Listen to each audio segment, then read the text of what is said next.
Warahmatullahi wabarakatuh. Halo, bertemu lagi dengan saya Nusuhani, mahasiswi STK IPA Rahmania Depok, program studi pendidikan biologi.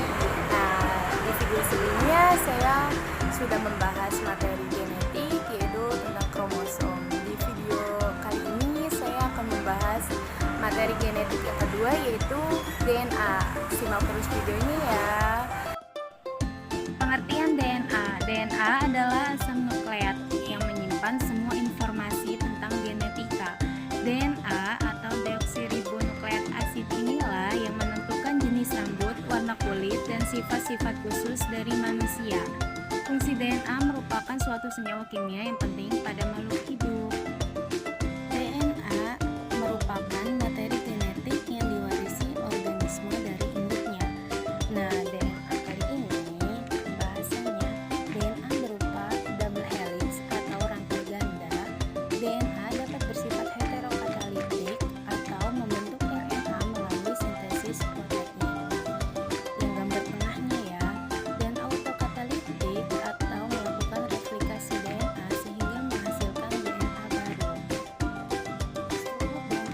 DNA tersusun atas banyak nukleotida. Setiap nukleotida terdiri dari gugusan gula pentosa, asam fosfat penghubung dua gugusan gula, basa nitrogen, adenin, dan guanin dari golongan purin, serta sitosin dan timin dari golongan pirimidin. Dalam rantai DNA, sitosin C selalu dihubungkan pada guanin G oleh 3 ikatan hidrogen. Sedangkan adenin A dihubungkan dengan timin T membentuk 2 ikatan hidrogen. Basa nitrogen membentuk rangkaian dengan gula deoksiribosa menjadi nukleosida atau deoksiribonukleosida.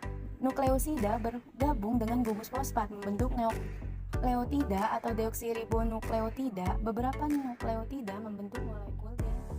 Nah, teman-teman, inilah catatan untuk struktur DNA sesuai penjelasan kita tadi ya. Semoga bisa dipahami.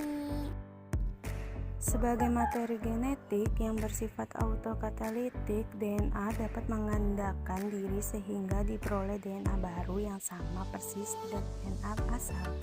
Proses replikasi ini berlangsung pada sel-sel muda saat interfase pada pembelahan mitosit. Seperti pada gambar berikut ya.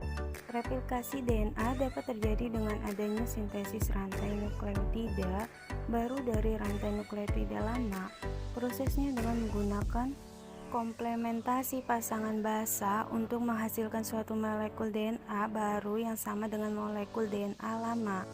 Jenis replikasi DNA yang pertama, konservatif. Bentuk replikasi di mana DNA anakan berasal dari hasil sintesis dari DNA induk dan setiap untai DNA induk tetap pada tempatnya atau tidak bergabung dengan DNA anak.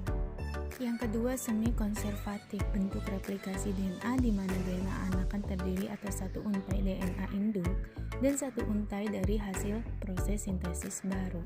3. Dispresif. Bentuk replikasi di mana DNA induk akan mengalami fragmentasi atau pemotongan yang nantinya setiap bagian akan menjadi satu dengan DNA anakan hasil sintesis. Yang ketiga, dispresif. Bentuk replikasi di mana DNA induk akan mengalami fragmentasi atau pemotongan yang nantinya setiap bagian akan menjadi satu dengan DNA anakan hasil sintesis.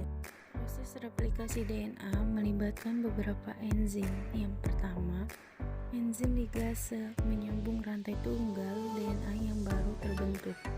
Yang kedua, enzim polimerase merangkai rantai-rantai mononukleotida untuk membentuk DNA baru.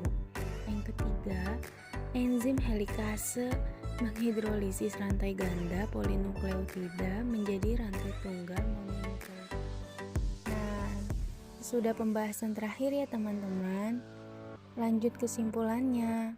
DNA merupakan komponen genetika yang berperan membawa sifat dan karakteristik makhluk hidup, di mana DNA memiliki sifat heterokatalis yang mampu membentuk DNA lain yang serupa atau identik dengan dirinya.